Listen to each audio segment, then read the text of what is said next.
Imagine um lugar onde o chão é feito de gelo, mas bem lá embaixo, escondido sob quilômetros de escuridão, existe um oceano.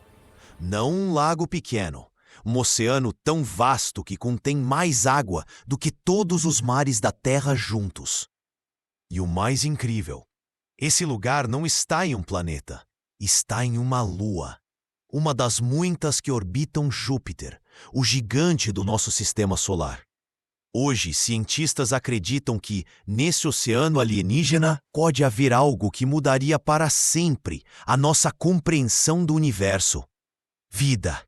Não vida como nos filmes, com olhos grandes e naves espaciais. Mas vida microscópica, silenciosa, resistente e real. E o mais surpreendente? Ela não depende do Sol para existir. Depende de algo muito mais estranho, a própria gravidade de Júpiter. Neste vídeo, vamos explorar as luas de Júpiter, especialmente 4 delas, descobertas há mais de 400 anos, e descobrir por que elas são hoje os melhores candidatos para abrigar vida além da Terra. Mas atenção, o que você vai ver não é ficção. É ciência de ponta, missões reais e perguntas que podem ter respostas ainda nesta década. Tudo começou em uma noite fria de janeiro de 1610.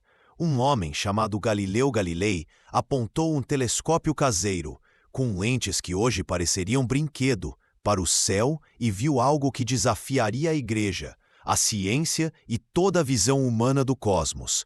4 pontos de luz orbitando Júpiter. Eram luas.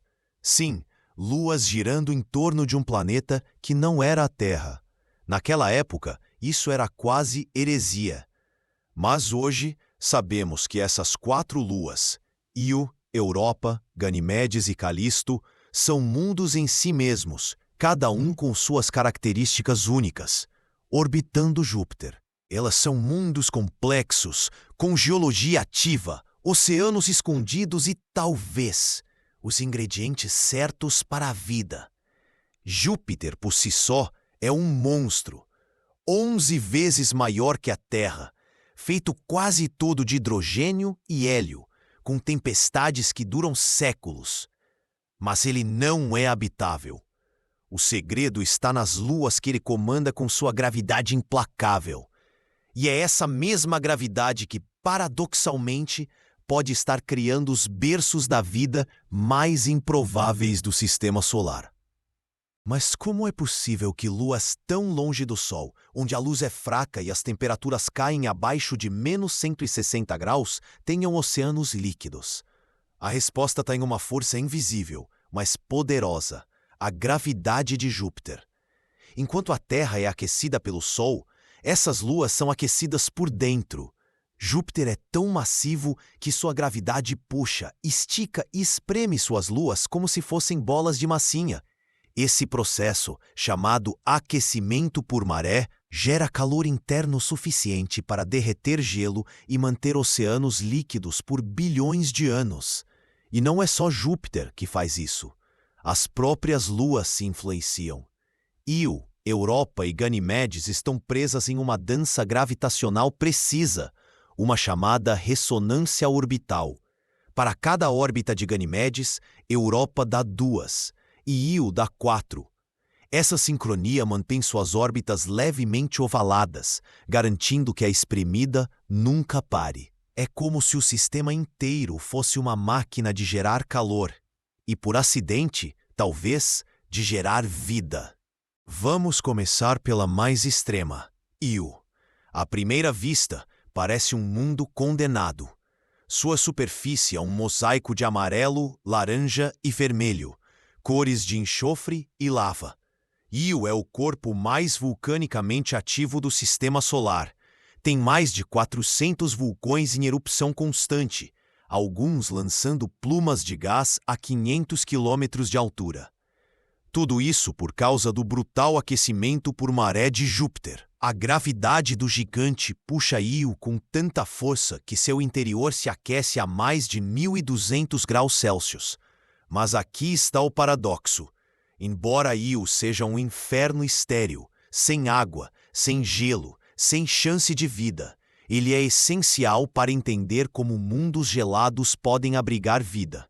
Porque se a gravidade de Júpiter consegue derreter rocha em Io, imagine o que faz com luas feitas de gelo. Io é a prova de que a energia para a vida não precisa vir do Sol. Pode vir da escuridão, da gravidade, do movimento. E é exatamente isso que acontece nas luas ao seu lado. Agora, vamos um passo adiante e entrar no mundo que mais intriga os cientistas. Se Io é o inferno, Europa é o enigma. Sua superfície é lisa, branca, coberta por gelo rachado como uma casca de ovo congelado. Mas sob essa crosta, escondido a pelo menos 3 quilômetros de profundidade, talvez até 40, existe um oceano global. Água salgada, em contato direto com o fundo rochoso.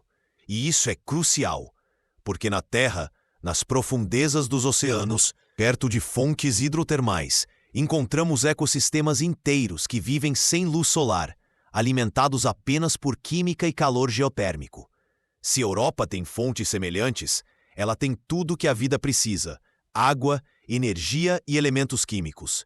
A NASA já detectou sinais de sal, argilas e até possíveis plumas de vapor d'água saindo das rachaduras.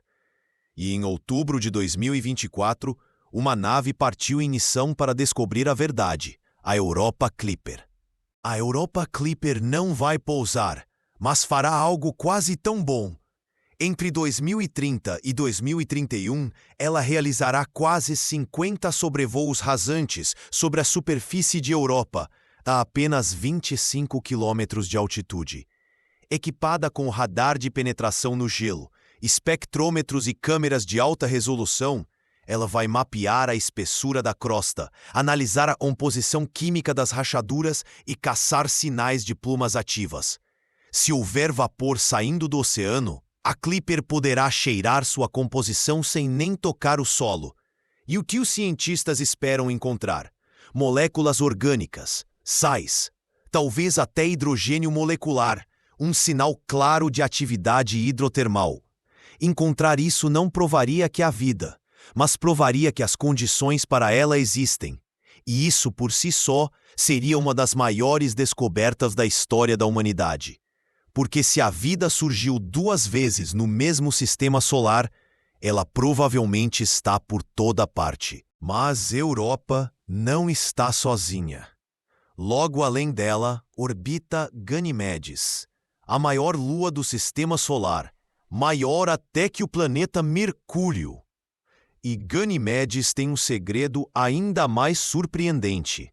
É a única lua conhecida com um campo magnético próprio. Isso significa que, como a Terra, ela tem um núcleo metálico em movimento, gerando uma magnetosfera. E em 2015, o telescópio Hubble detectou auroras em Ganimedes. E ao estudar como elas se moviam, os cientistas confirmaram: há um oceano salgado sob sua crosta de gelo. Só que, ao contrário de Europa, o oceano de Ganimedes parece estar dividido em camadas, como um sanduíche de gelo e água, com múltiplas interfaces. Isso pode isolar o oceano mais profundo do fundo rochoso, limitando a química necessária para a vida. Mesmo assim, Ganimedes é um mundo fascinante e o destino final de uma missão europeia histórica. Essa missão se chama JUICE, Jupiter-Icy Moons Explorer, e foi lançada pela Agência Espacial Europeia em abril de 2023. Depois de uma jornada de 8 anos, ela chegará ao sistema de Júpiter em 2031. A JUICE fará sobrevoos de Europa e Calisto, mas seu destino final é Ganimedes. Em 2034, se tornará a primeira nave da história a orbitar uma lua além da Terra. Seus instrumentos vão estudar a espessura do gelo, a salinidade do oceano e até a interação entre o campo magnético de Ganimedes e o de Júpiter. Por que isso importa? Porque mesmo que Ganimedes seja menos promissor para a vida microbiana que Europa, ele pode ser o melhor lugar para humanos viverem no sistema joviano. Sua órbita mais distante de Júpiter significa radiação muito menor, ainda perigosa, mas potencialmente gerenciável com escudos. Em um futuro distante, Ganimedes poderia ser uma base avançada, um posto de observação sobre os oceanos alienígenas. E há ainda uma quarta lua, mais silenciosa, mais intrigante, Calisto. Sua superfície é a mais craterada do Sistema Solar, quase intocada por bilhões de anos. Isso sugere pouca atividade geológica, mas não a ausência de oceanos. Dados da missão Galileu indicam que, sob 150 quilômetros de gelo, Calisto também abriga um oceano líquido. A diferença? Ele provavelmente não toca o fundo rochoso. Sem contato com rocha, faltam minerais e reações químicas essenciais para sustentar vida como conhecemos. Mas Calisto tem uma vantagem única: está tão longe de Júpiter que a radiação é 10 vezes menor que em Europa. Para futuras missões tripuladas, isso faz dela o candidato mais viável para uma base humana no sistema joviano. Não para procurar vida, mas para observar, estudar e talvez, um dia, enviar sondas para perfurar o gelo de Europa, com segurança. Então, entre essas 4 luas, qual tem mais chances de abrigar vida? A resposta, por enquanto, aponta para a Europa. Por quê? 3 razões. Primeiro, seu oceano está em contato direto com rocha, permitindo trocas químicas essenciais. Segundo, há evidências de que material da superfície, como oxigênio e compostos orgânicos, pode estar descendo pelas rachaduras, alimentando o oceano. E terceiro, o aquecimento por maré é intenso o suficiente para manter a atividade geológica contínua, talvez até fontes hidrotermais no fundo do mar. Já Ganimedes e Calisto têm oceanos, mas mais isolados. Io tem energia, mas nenhuma água. Europa é o equilíbrio perfeito. Gelo para proteger, água para fluir, calor para reagir e química para criar. Não é garantia de vida, mas é o melhor laboratório natural que conhecemos além da Terra. E é por isso que, em 2024, a humanidade lançou sua sonda mais ambiciosa rumo a esse mundo de gelo. Mas e se a vida realmente existir lá? Como seria? Esqueça criaturas com olhos grandes ou tentáculos. Se houver vida em Europa, será microscópica, semelhante às bactérias que vivem nas profundezas dos oceanos terrestres, perto de fontes hidrotermais. Na Terra, esses organismos, chamados extremófilos, sobrevivem sem luz solar, usando química para converter minerais em energia. Eles respiram enxofre, comem ferro e vivem em temperaturas extremas. Se o fundo do oceano de Europa tem fontes hidrotermais, é exatamente esse tipo de vida que os cientistas esperam encontrar. E o mais fascinante, ela teria evoluído completamente isolada da vida na Terra. Isso significaria que a vida não é um acidente raro, mas uma consequência natural da física e da química no universo. Encontrar até mesmo um único micróbio em Europa provaria que não estamos sozinhos e que a vida provavelmente existe em milhares de outros mundos gelados pela galáxia. Claro, há desafios enormes. O gelo de Europa pode ter dezenas de quilômetros de espessura e perfurá-lo com uma sonda é, por enquanto, ficção científica. Além disso, a radiação de Júpiter é brutal. Na superfície de Europa, um humano receberia uma dose letal em menos de um dia. Por isso, qualquer missão futura terá que ser robótica, esterilizada e extremamente cuidadosa. Por quê? Por causa de algo chamado proteção planetária. Se enviarmos uma sonda contaminada com micróbios da Terra, podemos confundir os resultados, ou pior, destruir uma biosfera alienígena antes mesmo de descobri-la. É por isso que a Europa Clipper nunca pousará. Ela só sobrevoará, coletando dados à distância. Já missões futuras, como o conceito de Lander, exigirão esterilização total, algo que a NASA leva tão a sério quanto a busca em si. Porque se encontrarmos vida, precisamos ter certeza de que ela é realmente de lá, e não de casa. Mas mesmo sem pousar, a Europa Clipper pode nos dar pistas poderosas. Um dos seus instrumentos, chamado MASSPEX, vai analisar a composição de qualquer vapor que escape das rachaduras. Se detectar moléculas como metano, hidrogênio ou compostos orgânicos complexos, isso será um sinal forte de que processos biológicos ou pré-biológicos estão acontecendo lá embaixo. Outro instrumento, o REASON, usa radar para mapear a espessura do gelo com precisão inédita. Se encontrarmos zonas finas, talvez apenas alguns quilômetros, isso abre a possibilidade de futuras missões com cryobots, sondas que derretem o gelo lentamente para descer até o oceano. Tudo isso está sendo planejado agora, porque pela primeira vez na história, não estamos apenas imaginando vida em outros mundos. Estamos projetando máquinas para encontrá-la, em ciência, ética e uma dose saudável de humildade. E não é só a NASA que está nessa busca. A Agência Espacial Europeia, com a missão JUICE, vai complementar os dados da Clipper com observações de longo prazo, especialmente em Ganimedes. Enquanto a Clipper foca em Europa, com dezenas de sobrevoos rápidos, a JUICE vai passar anos estudando o sistema como um todo, a interação entre as luas, o campo magnético de Júpiter e como a energia se distribui. Essa colaboração internacional é rara e poderosa. Porque, no fim das contas, a pergunta "a vida lá" não pertence a um país, mas à humanidade inteira. E as respostas virão da soma de dados, modelos e interpretações cruzadas. Até os telescópios da Terra, como o James Webb, já estão observando Júpiter e suas luas, buscando assinaturas químicas na atmosfera tênue de Europa. Nunca antes tantos olhos estiveram voltados para esse pequeno mundo gelado, à espera de um sinal.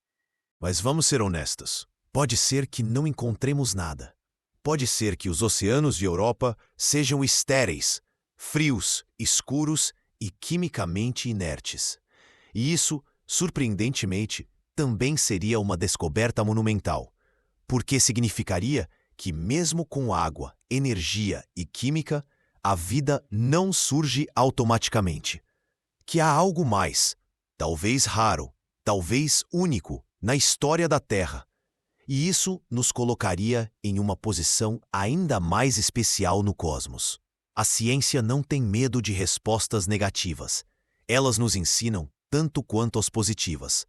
Por isso, quer a Clipper encontre sinais de vida, quer não, ela vai transformar nossa compreensão dos oceanos alienígenas e já está mudando como planejamos explorar mundos gelados, não só em Júpiter, mas em Saturno, Encélado, Titã, Netuno e até em luas de exoplanetas. O legado de Europa vai muito além de uma lua. E falando em outros mundos gelados, o que aprendemos com Júpiter está sendo aplicado diretamente em Saturno. A lua Encélado, por exemplo, também tem um oceano subterrâneo e géiseres que jorram água diretamente para o espaço. A sonda Cassini já voou por essas plumas e encontrou moléculas orgânicas, hidrogênio e sílica, fortes indícios de atividade hidrotermal. Titã, outra lua de Saturno, tem lagos de metano e uma química tão complexa que alguns cientistas a consideram um laboratório para vida baseada em solventes não aquosos. Mas Júpiter ainda é o epicentro dessa revolução, porque suas luas são maiores, mais próximas e mais acessíveis com a tecnologia atual. O que descobrirmos lá vai definir não só o futuro da exploração do Sistema Solar, mas também como interpretamos os milhares de exoplanetas gelados que o telescópio James Webb já está encontrando. Cada um deles pode ser um Europa em outro sistema estelar. Mas voltemos ao presente. Enquanto a Europa Clipper viaja pelo espaço, uma jornada de 2,6 bilhões de quilômetros que levará quase 6 anos, cientistas na Terra já estão se preparando. Laboratórios simulam as condições do oceano de Europa. Pressão extrema, salinidade elevada, temperaturas próximas de zero. Eles testam sensores, algoritmos e até inteligência artificial para reconhecer sinais de vida em dados complexos. Porque quando os primeiros dados chegarem, em 2030, não haverá tempo para improvisar. Cada bit de informação será analisado por centenas de olhos. em dezenas de países. E se em meio a espectros químicos e mapas de gelo, alguém encontrar um padrão inesperado, o mundo vai parar. Não com alienígenas invadindo, mas com uma pergunta silenciosa, ecoando em todos os laboratórios, escolas e lares. Será que estamos vendo os primeiros sinais de que a vida existe além da Terra? E tudo isso começou com 4 pontos de luz que Galileu viu em 1610. E se a vida for encontrada, o impacto será profundo, não só na ciência, mas na filosofia, religião e cultura. Pela primeira vez, teríamos prova de que a vida não é exclusiva da Terra. Isso não diminui nossa importância. Ao contrário, nos conecta ao universo de uma forma nova. Imagine ensinar às próximas gerações que a vida existe em 2 mundos e que ambos estão no mesmo quintal cósmico. Mas também precisamos estar preparados para a possibilidade oposta, que estejamos sozinhos. Que apesar de todos os ingredientes certos, algo essencial faltou em Europa. Essa humildade também é ciência, porque seja qual for a resposta, ela nos obriga a repensar nosso lugar no cosmos. E talvez mais importante, a cuidar melhor do único mundo onde sabemos, com certeza, que a vida floresceu, a Terra. Então, o que podemos esperar nos próximos anos? Em 2025, a sonda Juno, que já orbita Júpiter desde 2016, fará sobrevoos cada vez mais próximos de Io e Europa, coletando dados complementares. Em 2029, a Europa Clipper entrará na fase final de aproximação. Em 2030, os primeiros dados começarão a chegar, e com eles, talvez, os primeiros indícios. Enquanto isso, engenheiros já projetam o próximo passo, um lander europano, capaz de pousar perto de uma rachadura ativa e analisar o gelo recém-ejetado. Esse conceito ainda não foi aprovado, mas está em estudo avançado na NASA. Porque se a Clipper encontrar sinais promissores, a humanidade não vai parar. Vamos querer tocar aquele gelo, cheirar aquele vapor e, se possível, ouvir o oceano alienígena pela primeira vez. A jornada para responder "estamos sozinhos" está apenas começando, e Júpiter, o gigante silencioso, é nosso guia. Júpiter, o gigante gasoso, nunca abrigará a vida. Mas nas sombras de sua imensa gravidade, 4 luas pequenas guardam oceanos que podem conter os segredos mais profundos do universo. Europa, com seu oceano em contato com rocha, é nossa melhor aposta. Ganimedes, com seu campo magnético, pode ser nosso posto avançado. Calisto, silenciosa e distante, oferece refúgio da radiação. E Io, o inferno vulcânico, nos lembra que a energia para a vida pode vir de lugares inesperados. Neste exato momento, 2 naves estão a caminho, não para colonizar, não para conquistar, mas para perguntar. E talvez, pela primeira vez na história, ouvir uma resposta. Então, se você leva essa pergunta a sério, estamos sozinhos? Deixe seu like, se inscreva e ative o sininho. Porque quando os dados da Europa Clipper chegarem, você vai querer saber. E se tivéssemos que escolher uma lua para explorar primeiro, qual você escolheria? Comente abaixo. Até o próximo vídeo. E lembre-se, o universo é mais estranho, mais lindo e mais cheio de possibilidades do que imaginamos.